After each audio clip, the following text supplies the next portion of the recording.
ده احنا في تونة الجبل، معبد بوتوزيرس طبعا. كالعادة كالعادة، ادي قرد البابون، حوتي، السقف المنقوش بروعة، طالع على زهرة اللوتس الجميلة. ايه الحلاوة دي، إيه الجمال والعظمة دي.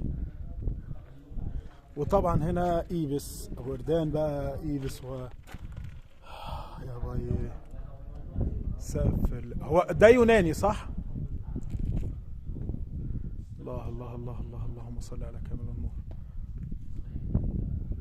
ده معبد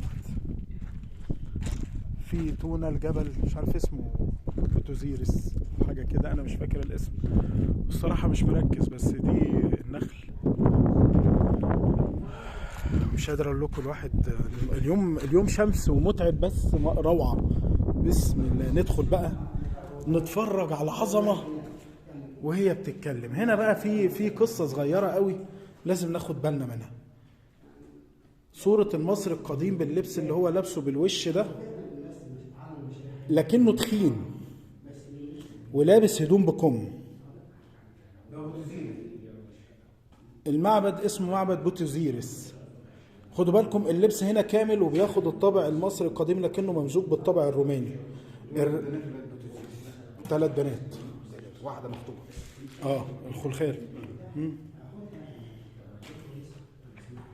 النقش ايه الجمال ده، النقش روعة. بسم الله، ايه الوضوح والحلاوة دي. لا ده بارز مش غائر يا جماعة.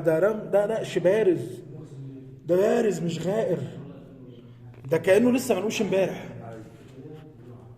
طبعا هنا بقى ايه العهد اليوناني المتقدم. الرسمة اللي تحت مش فرعونية بالمرة. الشعر المجدول ده استحالة يبقى فرعوني، لكن هو نوع من انواع تقدمة القرابين، او اعتقد انها في العصر الروماني.